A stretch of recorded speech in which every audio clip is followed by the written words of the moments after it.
Own the room and make them listen. Master the voice that commands respect. Introduction. You have something important to say, but when you open your mouth, nothing happens. Your ideas get lost. Your message gets buried in noise. Your authority gets questioned before you even finish speaking.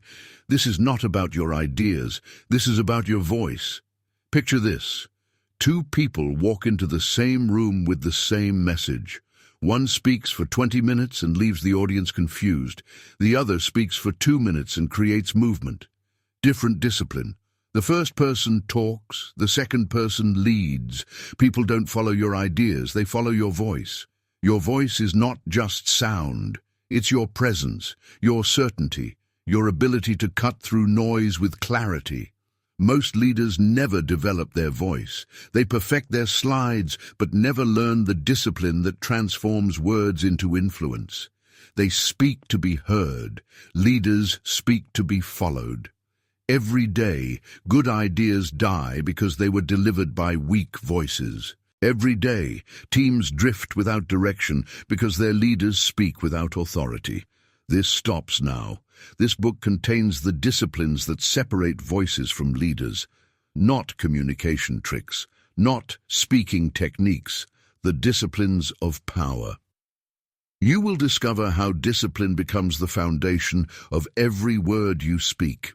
How to command attention before you say anything. How to create movement with language. How to speak truth to power. How to build others while building your authority. You have 2 paths forward. Path 1, keep hoping people understand your brilliant ideas. Wonder why others get promoted while you get overlooked. Path 2, master these disciplines. Develop a voice that cuts through noise. Create influence that moves people toward better outcomes. The choice is whether you communicate with discipline or without it. With discipline, your words become tools for transformation. Without it, they become noise. These disciplines require work. They demand trading comfort for strength. If you want easy, this book is not for you. But master these disciplines, and you will never again wonder if your voice matters. Your words will carry weight. Your presence will command attention. Your influence will create movement that turns vision into reality. The question is not whether the world needs your voice. The question is whether your voice is ready for the world. Stop waiting to feel ready. Stop wishing you had more confidence. Start building the discipline that makes confidence irrelevant. Your voice matters. Now, make it powerful. Chapter 1. Discipline decides everything. Discipline is not a mood. It's a decision, not a feeling, not an impulse, a choice. Picture this. The alarm rings at 5 a.m. One person hits snooze. Another person swings their feet to the floor. Both feel the same weight. Only one makes the decision. That's discipline. Most people wait until they feel ready. Leaders don't wait. They act. Readiness is an illusion. If you only move when you feel ready, you'll never move. If you only act when you feel inspired, you'll never finish. Discipline is the bridge between your intentions and your results. Without it, you stay stuck in planning. With it, you start producing outcomes. Motivation fades. Discipline holds. Motivation sparks. Discipline sustains. Motivation depends on mood. Discipline depends on choice. Discipline is not glamorous. It is not Instagram-worthy. It is not the loud declaration that gets applause. It is the quiet choice no one sees. The early alarm. The workout when you're tired. The conversation you'd rather avoid but choose to have anyway. Think of a soldier polishing boots by candlelight long after the day's battle. No cameras, no audience, no recognition, only discipline, repeated in silence. Discipline is the moment you trade comfort for progress. It doesn't ask for permission. It doesn't negotiate with excuses. It doesn't wait for conditions to be perfect. Most people talk about goals. Few people practice discipline. That's why goals remain dreams for most, because without discipline, dreams die. Understand this. You don't rise to the level of your intentions. You fall to the strength of your discipline. Every time you keep a promise to yourself, discipline grows. Every time you break one, discipline weakens. Your habits are proof of your discipline. It is not what you say you want. It is what you choose every single day. Small choices compound. One skipped rep becomes two. One missed deadline becomes a pattern. One excuse becomes a lifestyle, but the reverse is also true. One act of discipline creates momentum. One decision builds trust with yourself. One kept promise strengthens your voice. Imagine a craftsman in a workshop, day after day, carving, sanding, shaping, one cut at a time, one detail at a time. The masterpiece is not talent, it's discipline multiplied. Most people think discipline is punishment. It isn't. Discipline is permission, permission to grow, permission to step out of weakness and into strength. Discipline frees you from regret. It frees you from inconsistency. It frees you from being at the mercy of your moods.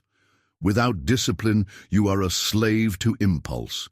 With discipline, you are in control. And control is power. So what does it look like? It looks like clarity. It looks like routine. It looks like deciding once and repeating that decision until it becomes who you are. Discipline says, I don't need to argue with myself today. I've already decided. I don't need to feel like it. I just need to do it.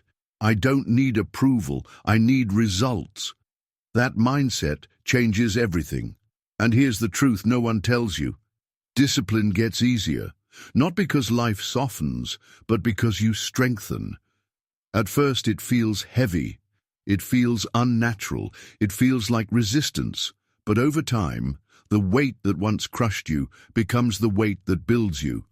Discipline is the gym for your willpower. The more you practice, the stronger it grows. And one day, what used to feel impossible becomes automatic. That's the reward.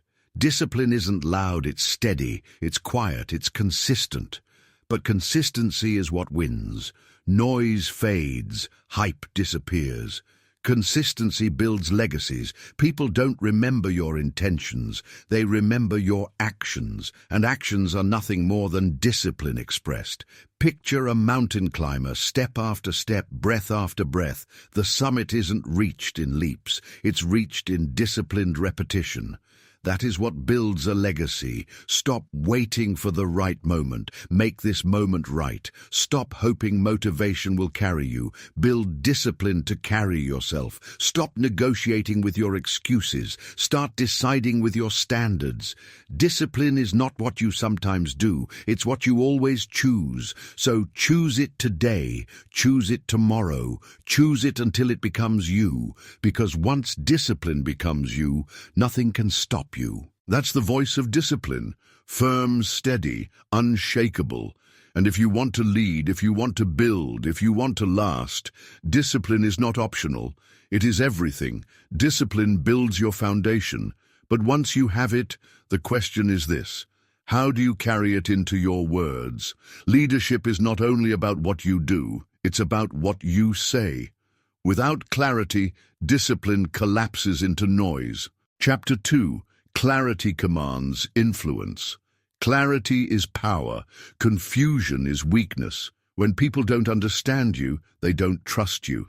When they don't trust you, they don't follow you. That's the chain reaction. Picture this. A leader stands at the front of the room, slides on the screen, words pouring out. 10 minutes in, heads drop, eyes glaze, phones appear. The room isn't lost because the people are distracted. The room is lost because the message is unclear. Most voices are lost in noise. They talk too much. They explain too little. They drown their message in filler and hope people figure it out. But leadership doesn't work that way. Leaders don't speak to be heard. They speak to be understood. Clarity doesn't mean fancy words. It doesn't mean long speeches. It doesn't mean sounding smart. Clarity means cutting away everything that weakens the message. It means saying the truth in one straight line. It means respecting people's time by respecting your words. If you can say it in 5 words, don't use 15. If you can make your point once, don't repeat it 5 times. If you can be simple, don't be complicated. Simplicity is not weakness, it is strength. Unclear words create unclear minds. When your message is muddy, people hesitate. When people hesitate, momentum dies. And you can't lead if no one is moving. That's why clarity matters. That's why every sentence must carry purpose. Imagine a general on the battlefield shouting 10 lines of instruction. By the time he's done, the moment is gone. The chance is lost. But one clear order, advance now, and the ground shifts. So how do you sharpen clarity? Think before you speak. If your thoughts are scattered, your words will be scattered. Organize your mind before you open your mouth. Cut the fluff. Remove every maybe, sort of, you know. They water down your presence. Slow down. Fast talking is nervous talking. Strong communicators pause. They let words settle. They give silent space to work. Match your tone. Words carry meaning, but tone carries weight. If your words say one thing but your tone says another, people will believe your tone. Watch your body, your posture, your eyes, your presence. They all communicate. If your body is unclear, your words won't matter. Clarity isn't only what you say, it's how you live. If your life contradicts your words, confusion takes over. People won't know which version of you to believe, but when your actions line up with your message, clarity becomes natural. You don't have to force it. You don't have to sell it. People can see it. That's when clarity turns into credibility. And here's the part most ignore. Clarity is an act of respect. When you speak clearly, you respect your audience. You're telling them, I value your time. I value your attention. I won't waste either. That respect builds trust, and trust builds influence. The mistake is thinking clarity comes automatically. It doesn't. Clarity is a discipline. It's a choice you make every time you open your mouth. You can choose to ramble, or you can choose to focus. You can choose to impress, or you can choose to connect. One choice builds confusion, the other builds leadership. Discipline gave you the foundation, clarity gave you the words, but words without presence are empty. The next test of leadership is not what you say, it's how you stand when you say it. Chapter 3. Control your presence. Your presence speaks before your words do. People feel your tone before they hear your content. If your voice wavers, your influence collapses. Picture a courtroom. 2 lawyers stand. One shuffles papers, clears his throat, stumbles into the opening. The other looks up, steady, calm, grounded before a single word leaves his mouth. The jury already knows who they trust. That is presence. Presence is not volume. It's steadiness. It's control. It's the energy that says, I know where I stand. Most people underestimate their voice. They think leadership is about what they say, but leadership begins with how they say it. A shaky voice makes people nervous. A scattered tone creates confusion. An uneven rhythm breeds doubt. If you can't control yourself, no one will trust you to lead them. Control doesn't mean robotic. It means grounded. It means calm under pressure. It means your voice carries strength even in silence. People don't follow noise. They follow certainty. So how do you control your presence? Breathe. Shallow breath creates fast words and nervous energy. Steady breath creates steady speech. Before every conversation, center yourself. Slow down. Don't rush to prove yourself. Don't sprint through sentences. Pauses carry more weight than speed. Answer, don't react. A reaction is emotional. An answer is intentional. Pause before you speak. Let silence carry authority. Stand tall. Your body speaks before your mouth. Slouch, and you look beaten. Stand steady, and you look unshaken. Presence isn't about talking more. It's about making every word count. It's about the discipline to stop when the point has landed. It's about letting silence amplify your authority. Weak speakers fill every gap. Strong leaders use space as power. And here's the hard truth. You cannot fake presence. It's not a performance. It's not a trick of words. It comes from who you are when no one is watching. If your inner world is chaotic, your outer voice will betray it. If your inner world is disciplined, your presence will prove it. Presence reflects preparation. It reflects practice. It reflects the standards you live by. Think about the leaders you respect most. They weren't the loudest. They weren't the flashiest. They were the most consistent. Consistency creates trust. Trust creates presence. And presence creates influence. Discipline gives you strength. Clarity sharpens your words. Presence steadies your tone. Now comes the question, do your words just sound good, or do they move people to act? Chapter 4. Create movement. Leadership is not about talking, it's about moving people. Words alone are just sound, but the right words, spoken the right way, create motion. Picture a stadium, thousands waiting, restless, scattered in chatter. Then one voice calls out, clear, sharp, urgent. The noise dies. People stand. The crowd shifts from chaos to unity. That is leadership creating movement. A leader's voice doesn't just inform, it transforms. It pushes people from hesitation to decision, from delay to action, from intention to movement. Most people speak to be heard. Leaders speak to create change. And change doesn't come from noise. It comes from clarity. It comes from urgency. It comes from truth strong enough to wake people up. People hear thousands of words every day. Advice, distractions, opinions. Most of it fades. Most of it never lands. What cuts through? Words that reach not just the ear, but the gut. Words that call out what others avoid. Words that hit so hard they cannot be ignored. So how do you create movement with your voice? Speak to pain. Talk to the excuses people carry but never say. Talk to the frustration they feel but hide. Talk to the delay that holds them back. When you name what they fear, they know you see them, and when they feel seen, they are ready to move. Speak to urgency. If people think they can wait, they won't move. Show them the cost of staying still. Show them what they lose by delaying. Show them what's at stake if nothing changes. Speak with truth, not hype, not emotional tricks. Truth. Truth stings, but it also frees. Truth cuts, but it also heals. Speak simply. Movement doesn't come from complicated ideas. It comes from clear next steps. Say it clean, say it firm, then stop. Here's the mistake. Most people try to motivate with fluff. They soften the message. They over-explain. They drag the point until the spark dies. But movement doesn't come from soft words. It comes from sharp words. Strong words, words that carry weight. One sentence, spoken with conviction, can shift a life. And remember, you can't move people with words you don't live. If your message doesn't match your example, it will fall flat. People listen to truth, spoken through action. When your life backs your words, movement follows naturally. Creating movement isn't about applause. It's not about sounding inspiring. It's about giving people permission to act. It's about pressing the switch they've been afraid to touch. Sometimes movement comes through encouragement. Sometimes it comes through confrontation. Both matter.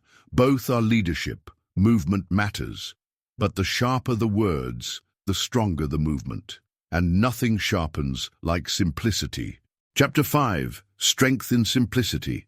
Strong words don't shout, they cut, they land, they stay. Weak words drift away, they sound polite, they sound careful, but they change nothing.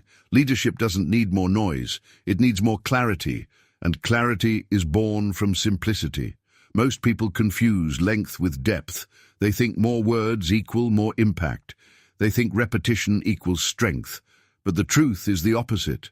The longer you talk, the more you dilute your point. The simpler you speak, the stronger you sound. Simplicity is not lack. It is precision. It is discipline in language. It is proof that you've done the work to strip away the excess. Picture a craftsman sharpening a blade. Each stroke removes the unnecessary. Each pass makes the edge finer, cleaner, deadlier. That's what simplicity does to words. It makes them cut. Every filler word is a crack in your authority, I think. Maybe, kind of, sort of. Each one drains weight from your message. Strong voices cut them out. Strong voices decide. Strong voices speak with certainty. Simplicity demands courage. It's easier to hide behind complex words. It's safer to bury your point under layers of explanation. Because if you keep talking, maybe people won't notice the weakness. But simplicity exposes you. It says, "This is what I believe. Take it or leave it."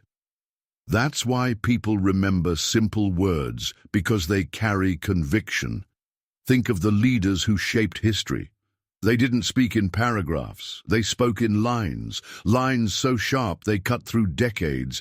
One sentence can move more people than a 1-hour speech. One phrase can outlive the person who spoke it. That's the strength of simplicity. So how do you master it? Trim ruthlessly.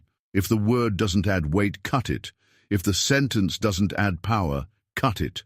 Speak direct. No sideways talking. No hedging. Say what you mean. Respect silence. Don't rush to fill it. Let your short words echo. Let them breathe. Trust the impact. If your words are strong, you don't need to repeat them. Let them do their work. Here's the truth. People don't remember everything you say. They remember the one line that mattered most. So stop trying to say more. Start saying it better. Simplicity gives your words weight, but weight is lost if you lace it with weakness. Drop the weak talk, or everything you've built will crumble. Chapter 6. Drop the weak talk. Weak talk kills presence. It drains authority. It signals doubt before your point even lands, I think. Maybe. Hopefully. It might sound dumb, but every time you soften your words, you shrink your voice. And if your voice shrinks, your influence disappears. Leadership is not built on apologies. It's built on conviction. Weak talk comes from fear. Fear of being wrong. Fear of being judged. Fear of not being liked. Picture this. A manager stands in front of their team, starting every sentence with, "I just feel like," or "maybe we could." The room doesn't hear confidence. They hear hesitation. And hesitation never leads. If you always speak to be liked, you will never be respected. And if you are not respected, you cannot lead. Weak talk sounds safe, it sounds polite, but it's poison to trust. No one follows someone who is unsure. No one is inspired by hesitation. No one remembers a message wrapped in maybe. Strong leaders don't dilute their words. They sharpen them. They deliver them without apology. Dropping weak talk doesn't mean being harsh. It doesn't mean being arrogant. It doesn't mean crushing people with volume. It means owning your truth. It means speaking with steadiness. It means standing by your words without flinching. So how do you cut weak talk? Eliminate fillers. No kind of. No just. No you know. Every filler erases strength. Stop apologizing for existing. Don't lead with sorry, but If it's worth saying, say it without apology. Replace soft phrases with strong ones. Not "I guess." Say "I've decided." Not "hopefully." Say "I will." Not "it might be." Say "it is." Choose discipline daily. Weak talk is a habit. Strong speech is a habit too. You choose which one you train. Weak talk wastes time. It wastes attention. It wastes respect. Strong talk commands time. It earns attention. It builds respect. Picture a captain at sea, storm raging, crew looking on. If he says, "I think we should turn north, maybe," fear spreads faster than the storm. But if he says, "Turn north, now," calm follows, direction follows, trust follows. That's the difference between weak talk and strong words. Your external voice mirrors your internal voice. If you speak doubt to yourself, you will speak doubt to the world. If you train strength inside, you will speak strength outside. Discipline your thoughts, and your words will follow. Stop shrinking your message to make others comfortable. Stop softening your words to protect your ego. Stop padding your sentences with excuses. Speak direct, speak certain, speak steady. Because weak talk never leads, only strong words do. Strong words are the start. The real test comes when resistance arrives. Hold your ground. Chapter 7. Hold your ground. Anyone can sound strong when no one pushes back. Real presence is tested under pressure. A leader without resistance is just a speaker. A leader under fire shows what they're made of. People will challenge you. They will question you. They will try to pull you off balance. If your voice shakes, they win. If your tone cracks, they win. If your ground shifts, you lose the room. Holding your ground doesn't mean fighting every challenge. It means staying steady through it. It means calm in the storm. It means control when others lose theirs. Most people respond to pressure with panic. They speed up. They get louder. They defend too much. But panic never persuades. Noise never convinces. Rushing never wins. The strongest voice in the room is usually the calmest. Picture a boardroom face-off. One leader fires back at every jab, faster, louder, thinner with each breath. The other lets silence do the first reply, then answers once, clear, measured, final. The room knows who's leading, so how do you hold your ground? Breathe. Pressure makes people forget the basics. Steady breath means steady presence. Slow down. Don't let their energy set your rhythm. Control the tempo. Make them follow your pace. Answer, don't react. A reaction is emotional. An answer is intentional. Pause before you speak. Let silence carry authority. Stand tall. Your body speaks before your mouth. Slouch, and you look beaten. Stand steady, and you look unshaken. Holding ground doesn't mean never bending. It means bending without breaking. It means giving space without losing strength. It means absorbing pressure without collapsing. Here's the mistake. People think leadership is about winning every argument. It isn't. Leadership is about keeping your presence even when the room is against you. You don't need to overpower. You need to outlast. The louder they get, the calmer you become. The more they push, the deeper you root. The more chaos surrounds you, the more control you project. That's leadership under fire. And here's the deeper truth. You can't hold your ground in public if you don't hold your ground in private. If your convictions are shaky, pressure will expose them. If your values are soft, conflict will crush them. Ground is held by preparation. Ground is held by discipline. Ground is held by knowing who you are before the test comes. Stop letting resistance rattle you. Stop letting pressure dictate your presence. Stop letting noise shake your ground. Decide what you believe. Decide where you stand. Decide who you are before anyone tests you. Because when the storm comes, and it will, your discipline will be the only thing that keeps you steady. Hold your ground, and the ground will hold you. When you can stand steady, refine your message to the essence. Speak less, mean more. Chapter 8. Speak less, mean more. The more you say, the less people hear. The less you say, the more people remember. Leadership isn't about filling the air. It's about choosing words that land and letting silence carry the rest. Most people talk too much. They explain, they circle, they repeat. They weaken their own message with every extra sentence. But strong leaders cut the excess. They strip their words down to the bone. They speak only what matters, and nothing more. Every word is a choice. Every sentence is a decision. Waste them, and you waste your presence. Sharpen them, and you sharpen your influence. Think of it this way. If you need 10 minutes to explain what could be said in one, you don't understand it well enough. If you need paragraphs to justify, you don't believe it strongly enough. Clarity loves brevity. Discipline sharpens both. So how do you speak less and mean more? Cut the padding. Drop the drop the like, drop the you know. Every filler erases strength. Land the punch early. Don't build up forever. Start strong. Deliver the point, stop, master the pause. Silence is not weakness. It is weight. Let the pause give your words space to breathe. Trust the impact. If your words are strong, you don't need to repeat them. Let them do their work. Here's the mistake. People think long speeches prove authority. They think the more they say, the more they know. But the opposite is true. The longer you talk, the less they believe you. The shorter your words, the stronger your presence. Look at the world's most powerful lines. They aren't paragraphs, they're sentences, sometimes just a few words. That's why they endure, because people can carry them. A phrase can live in memory forever, a lecture cannot. And here's the deeper truth. Speaking less isn't just about words, it's about ego. The ego wants to prove. The ego wants to dominate. The ego wants to be heard. But discipline silences ego. Discipline says, this is enough. Discipline knows that power is not in the many, but in the few.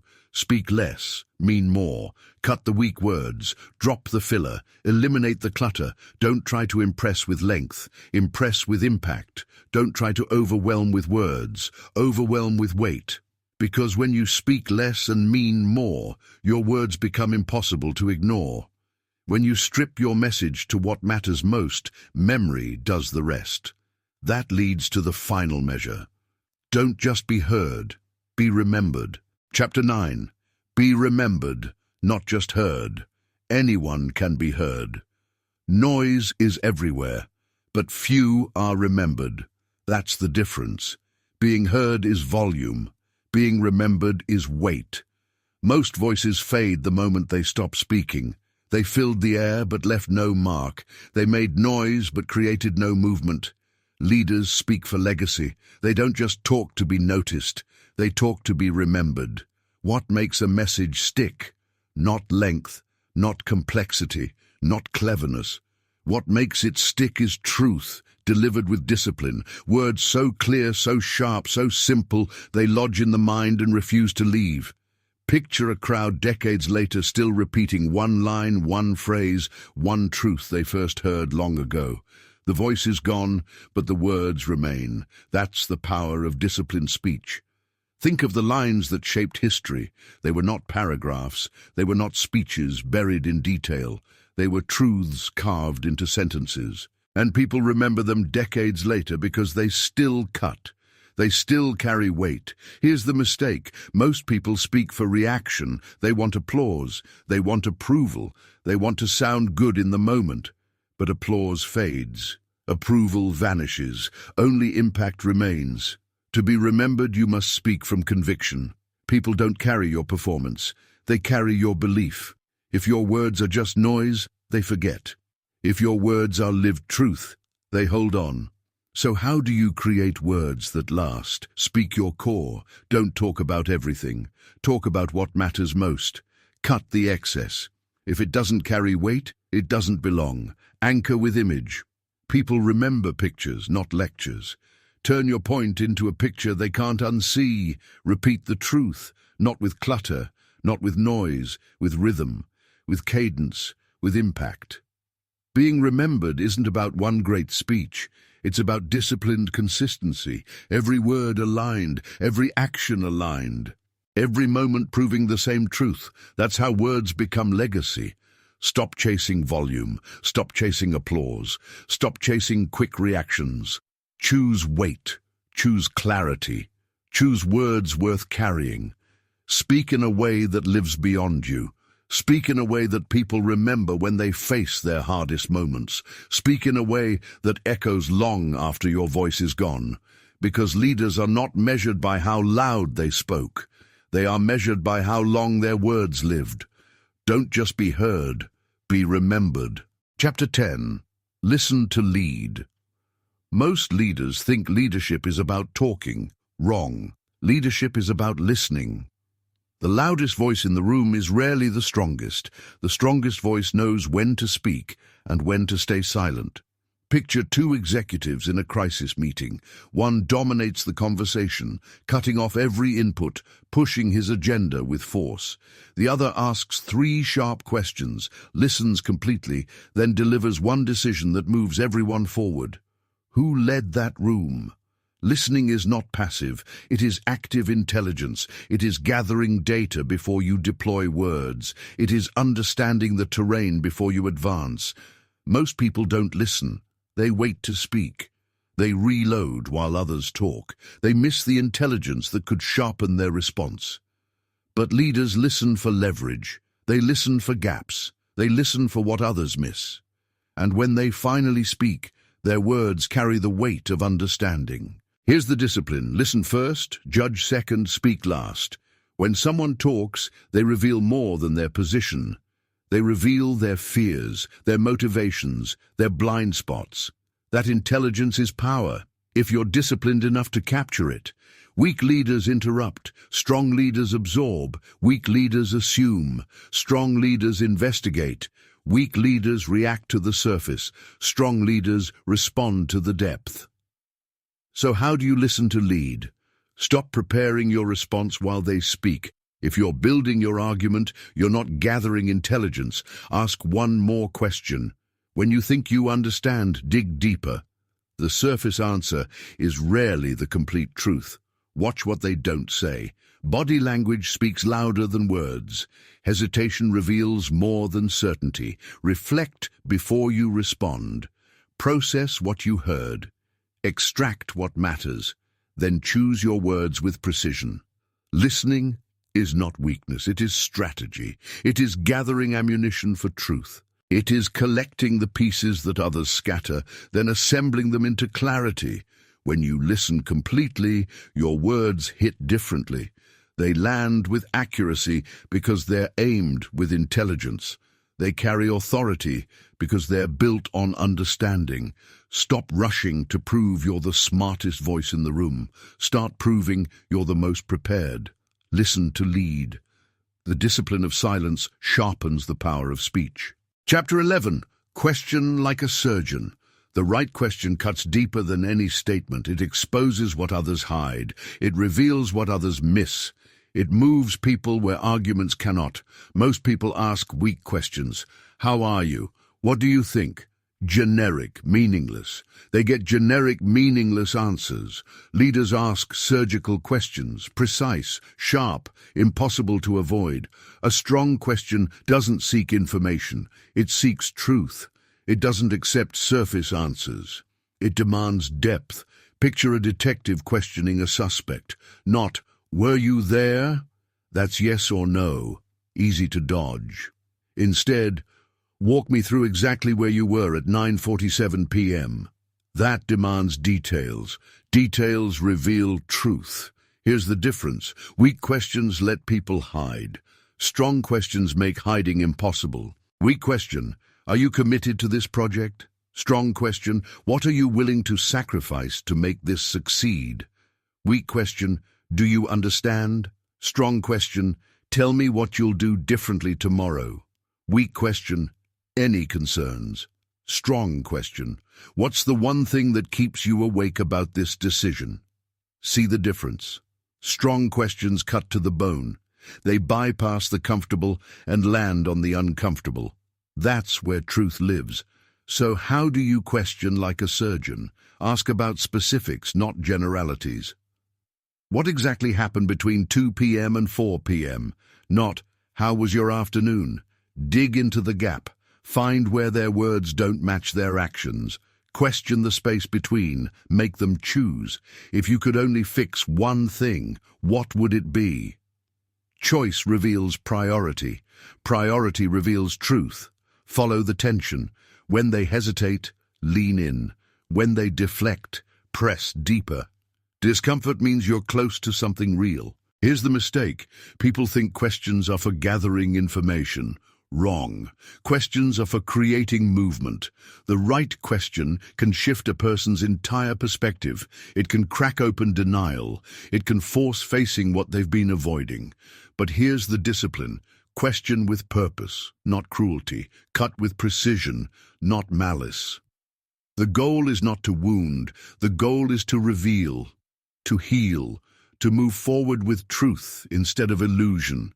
Stop asking safe questions that get safe answers. Start asking dangerous questions that get real answers, because real answers create real change, and real change is what leaders build. Chapter 12. Own the room without words. Presence is not what you say. It is what you are before you say anything. Walk into a room. Some people fill it. Others disappear into it. The difference is not height, not volume, not clothes. It is energy. It is certainty. It is the invisible force that makes people pay attention before you earn it. Most people think they need to announce themselves. They need to speak first, speak loudest, speak longest. But true presence is magnetic, not mechanical. It draws people in through gravity, not volume. Picture a master craftsman entering his workshop. He doesn't announce his skill. He doesn't demand recognition. But every tool, every surface, every shadow knows he belongs there. That is owning space through presence. Here's what most miss. The room reads you the moment you enter. Your energy, your posture, your certainty, or lack of it. People decide whether to respect you before you say a word. So how do you own the room without words? Enter with purpose. Don't drift in, walk in. Know why you're there. Let that purpose show in your step. Claim your space. Stand where you can see everyone and everyone can see you. Don't hide in corners. Don't apologize for existing. Move deliberately, no fidgeting, no nervous habits. Every gesture should have intention. Every movement should have weight. Make contact. Eye contact is not aggression. It is acknowledgement. It is connection. It says, I see you, and I'm not afraid to be seen. Control your energy. If you're scattered inside, you'll scatter the room. If you're calm inside, you'll calm the room. Your internal state becomes the external atmosphere. Here's the deeper truth. You cannot fake presence. It is not a performance. It is not a trick. It comes from knowing who you are when pressure arrives. It comes from discipline practiced in private. It comes from standards that don't shift with circumstances. Presence is preparation made visible. It is confidence earned through competence. It is strength that doesn't need to prove itself because it simply is. Stop trying to impress people with words. Start impressing them with presence. Stop trying to fill the room with noise. Start filling it with gravity. Because when you own the room without words, your words become impossible to ignore. Chapter 13. Master the pause. Silence is not empty space. It is loaded space. It carries weight, creates tension, demands attention. And most people are afraid of it. The pause is the most powerful tool in communication. It gives weight to what you just said. It creates space for what comes next. It lets tension build until the room begs for resolution. But most people run from silence. They fill every gap. They explain their explanation. They nervously add words to cover the space. And in doing so, they drain their power. Picture a courtroom. The lawyer delivers a devastating point, then stands in silence. 5 seconds, 10 seconds. The silence doesn't diminish the impact. It amplifies it. It lets the truth sink in. It makes the jury feel the weight. Now picture the same lawyer rushing to his next point, afraid of the quiet, padding the moment with filler words. The impact scatters. The power dissolves. The moment is lost. Here's what the pause accomplishes. It lets your words breathe. Give space between thoughts. Let each point land before you fire the next. It creates anticipation. People lean in during silence. They wait. They focus. They prepare to receive what comes next. It shows confidence. Only secure speakers can handle silence. Insecure ones fill every gap with noise. It gives you time to think. The pause is not just for them, it is for you. To choose your next words with precision, it transfers power. When you pause, the room waits for you. You control the rhythm, you set the pace. So how do you master the pause? Practice silence daily. Get comfortable with quiet. If it feels awkward to you, it will look awkward to others. Count to 3. After making an important point, count 3 beats before continuing. Let it settle. Use it strategically. Don't pause randomly. Pause for emphasis. Pause for transition. Pause for impact. Watch the room. See how silence affects them. See how it draws them in. See how it builds pressure. Don't rush to fill it. The discomfort is not yours to fix. Let others sit with it. Let them feel the weight. Here's the mistake. People think silence means nothing is happening. Wrong. Silence is when everything is happening. It is when minds process, when hearts decide, when resistance breaks down. Stop being afraid of quiet. Stop filling every space with sound. Master the pause, and you master the room. Because sometimes the most powerful thing you can say is nothing at all. Chapter 14. Cut through resistance. Resistance is not your enemy. It is information. It tells you where the real work needs to happen. It shows you what people are protecting. It reveals what they fear to lose. Most leaders see pushback and think they failed. They didn't. They found the target. Resistance means you hit something real, something worth defending, something that matters. The mistake is taking resistance personally. It is not about you, it is about change. And change always faces resistance because change threatens comfort. Change demands effort. Change requires letting go. Picture water hitting a rock. The water doesn't stop. It doesn't take it personally. It finds the crack and keeps flowing. Eventually the rock yields, not to force, to persistence. So how do you cut through resistance? Name it directly. Don't dance around the pushback. Call it out. I can feel the resistance in the room. Let's address it. Find the fear. Behind every resistance is a fear. Fear of failure. Fear of looking stupid. Fear of losing control. Find the fear and you find the key. Start smaller. If they won't move the mountain, move a stone. Small wins build momentum. Momentum builds confidence. Confidence breaks resistance. Show, don't just tell. Resistance is often about doubt. Remove doubt with proof. One small success is worth 100 explanations. Stay steady. Resistance wants you to get emotional, to react, to push harder. Don't. Stay calm. Stay consistent. Let your steadiness wear down their resistance. Here's the deeper truth. Resistance is often about respect. People resist being told what to do, but they will follow someone they trust. Build trust through understanding. Build understanding through listening. Build listening through discipline. And here's what most leaders miss. Sometimes resistance is right. Sometimes the pushback is protecting something valuable. Sometimes the resistance is smarter than the direction. Strong leaders distinguish between resistance to change and resistance to bad change. Cut through resistance, but not with force. Cut through with patience, with understanding, with truth so clear that resistance has nowhere to hide. Because when you cut through resistance properly, you don't destroy it. You transform it into alliance. Chapter 15. Speak truth to power. Truth is not political. It is not convenient. It is not safe, but it is necessary. And leaders speak it, even when it costs them. Most people tell power what it wants to hear. They soften hard facts. They sweeten bitter medicine. They polish the rough truth until it reflects what leadership expects to see. But that is not leadership. That is compliance. And compliance never changed anything important. Real leaders speak truth up the chain. They deliver hard news without flinching. They call out what others whisper about. They say what needs to be said, even when it makes the room uncomfortable. Picture a lieutenant standing before a general, knowing the strategy is flawed, but staying silent to protect his position. Then picture another lieutenant delivering the hard truth. Sir, this plan will get people killed. One chose comfort. One chose courage. Only one led. Here's the discipline. Truth before comfort. Truth before approval. Truth before safety. Speaking truth to power is not about being confrontational. It is about being responsible. It is about caring more about the outcome than your position.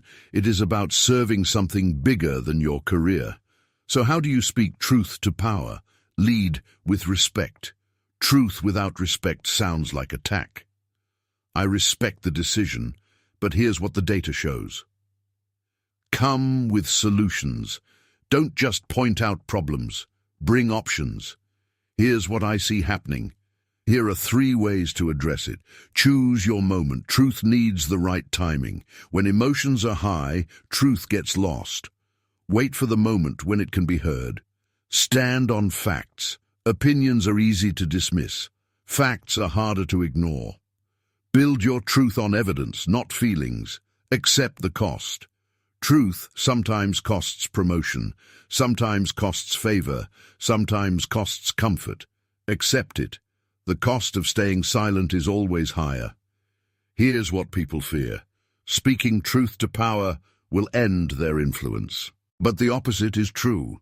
Leaders who consistently deliver truth respectfully, thoughtfully, courageously become the voices power trusts most. Because power knows they will always get the real picture, not the pretty picture. And here's the deeper truth.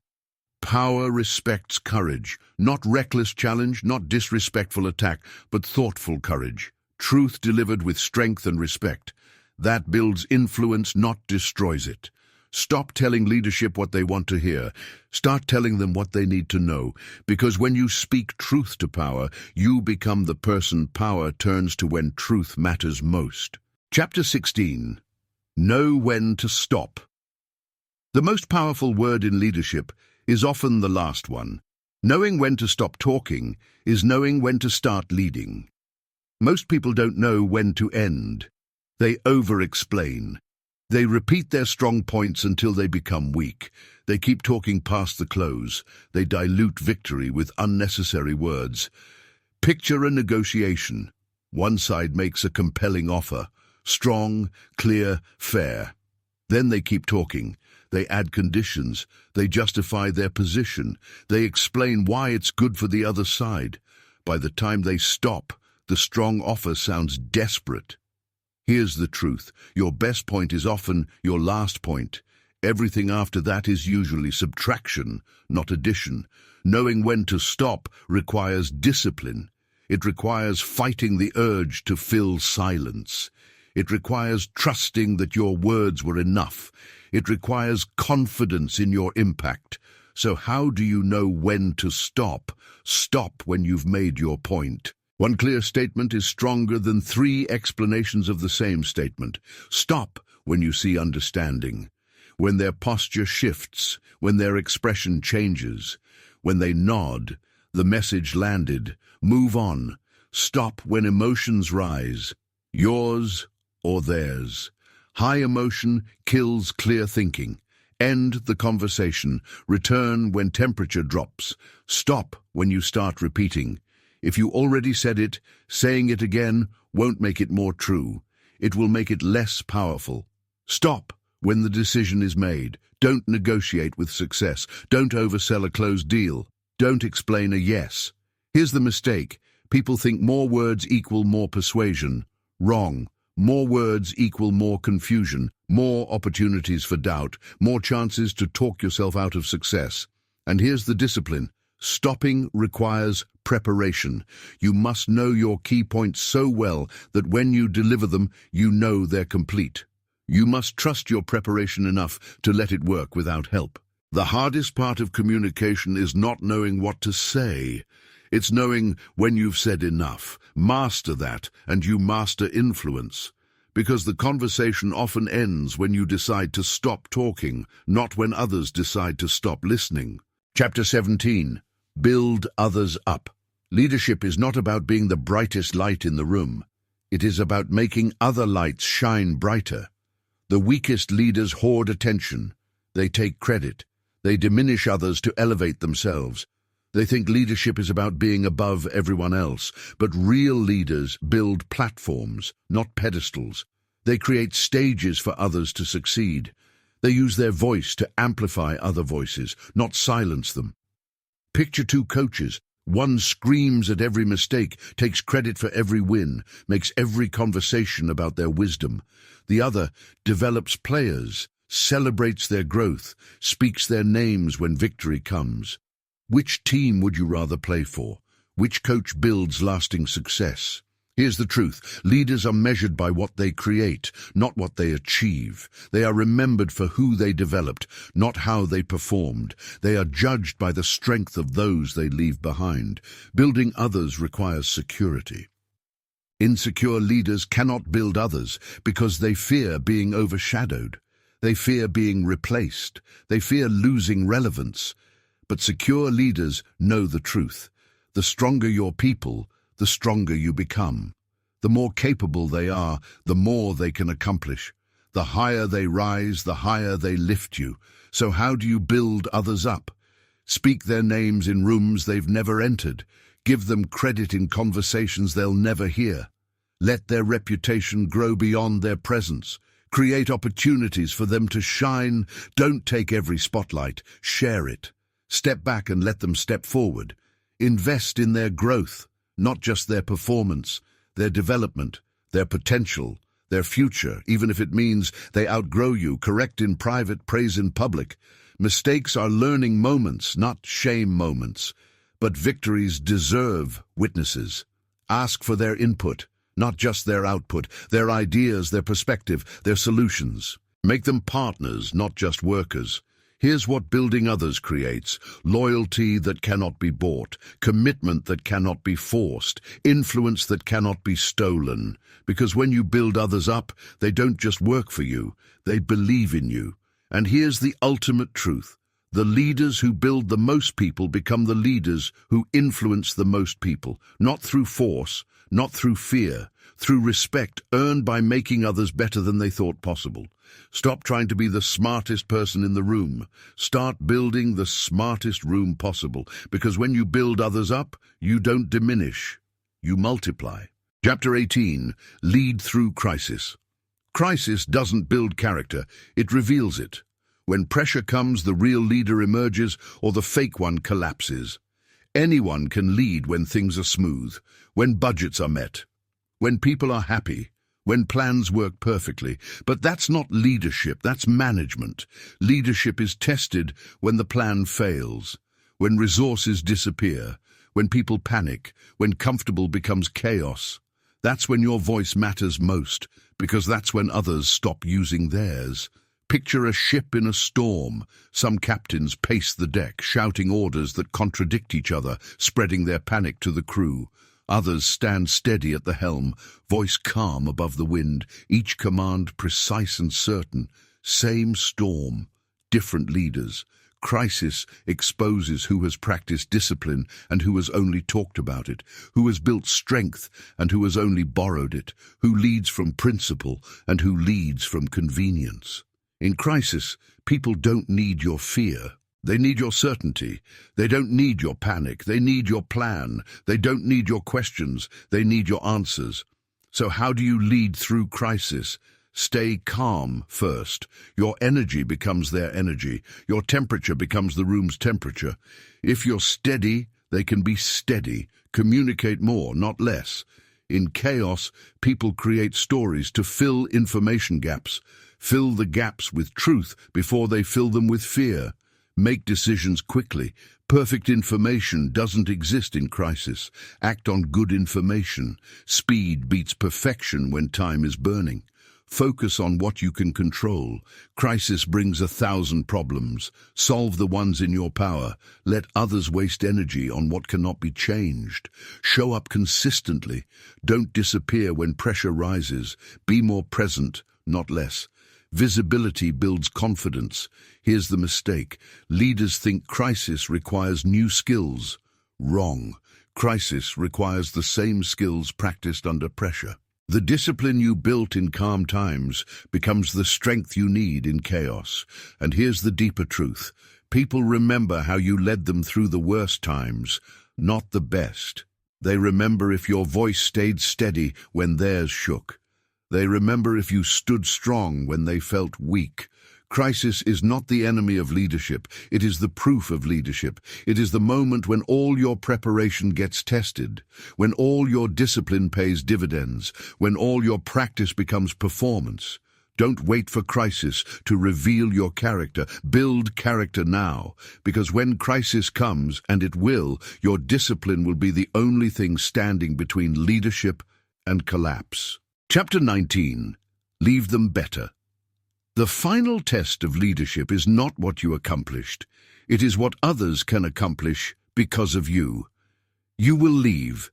Every leader leaves eventually. The question is, what remains when you're gone? Do people collapse without your presence, or do they soar because of your influence? Weak leaders create dependency. They hoard knowledge. They make themselves indispensable. They build systems that require their constant input. When they leave, everything breaks. Strong leaders create capability. They share knowledge. They make themselves replaceable. They build systems that run without them. When they leave, everything improves. Picture two generals. One commands every detail, makes every decision, knows every secret. His army is strong with him, helpless without him. The other teaches strategy, develops officers, distributes authority. His army fights effectively whether he's present or not. Which general built something lasting? Here's the truth. The best leaders work themselves out of a job. They develop others until their presence becomes optional, not essential. They build capabilities that exceed their own. Leaving people better is not just about skills. It is about confidence. It is about showing them they can do more than they thought possible. It is about proving to them that their potential is bigger than their fear. So how do you leave them better? Teach them to think, not just do. Don't just show them the task. Show them the reasoning. Help them understand the why behind the what. Give them challenges that stretch them. Comfortable doesn't create growth. Pressure creates diamonds. Give them pressure they can handle, then support them through it. Let them fail forward. Mistakes are not disasters. They are education. Create safe spaces for smart risks. Let them learn from failure without fearing it. Share your reasoning out loud. Don't just make decisions. Explain your thought process. Turn your experience into their wisdom. Celebrate their independence. When they stop needing you, celebrate. When they surpass you, cheer. When they succeed without you, you have succeeded as a leader. Here's what leaving people better creates: a legacy that multiplies. People you developed go on to develop others. Your influence spreads through generations you'll never meet. Your voice echoes in rooms you'll never enter. And here's the ultimate measure. Leaders are not remembered for what they achieved. They are remembered for what they enabled others to achieve, not for how high they climbed, for how many they lifted. Stop trying to be irreplaceable.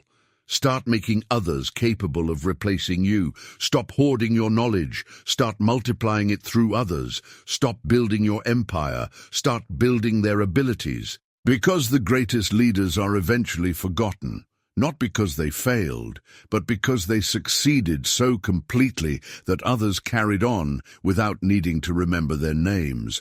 Their influence became invisible because it became infinite. Leave them better. That is the discipline that outlasts every other. That is the voice that echoes forever. Chapter 20. Become the voice. You have learned the disciplines. You have seen the path. Now comes the choice that defines everything. Will you become the voice or remain the echo? The world drowns in weak voices. Voices that hedge, apologize, shrink from truth. Voices that whisper when they should roar. But somewhere in the noise, a different voice emerges. Clear, strong, unshakable. A voice that doesn't ask permission to speak truth. A voice that doesn't soften its message to protect feelings. This is the voice the world needs. This is the voice you can become. Picture civilization itself. Every turning point came because someone chose to be the voice when others chose silence.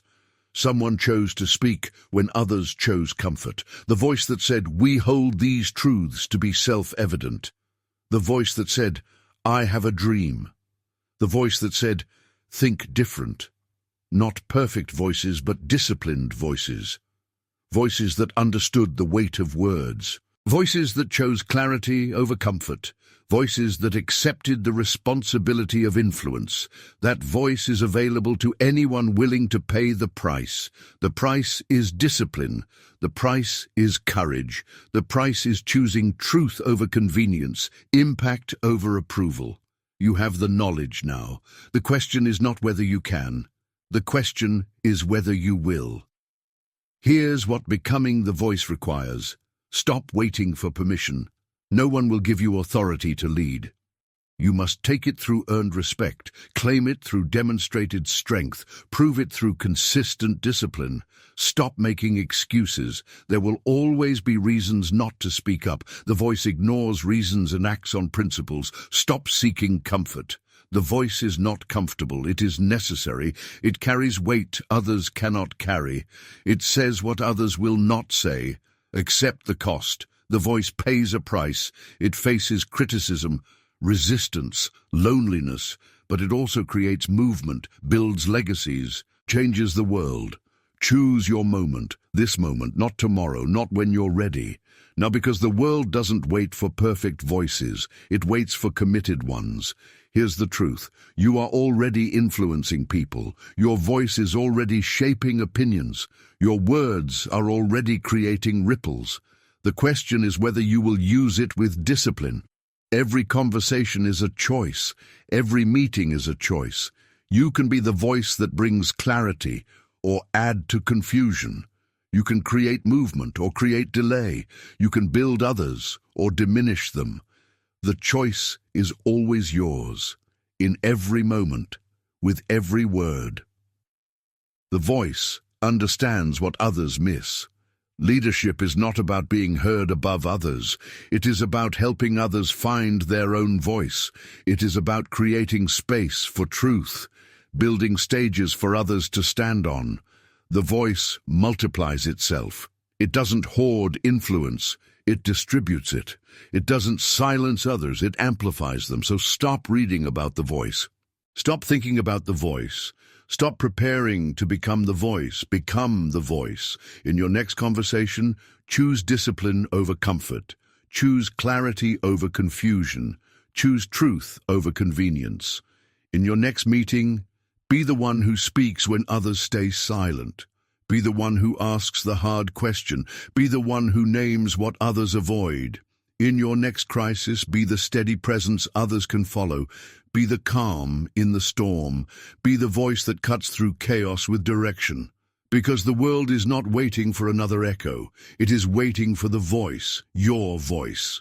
The voice shaped by discipline, sharpened by practice, strengthened by purpose.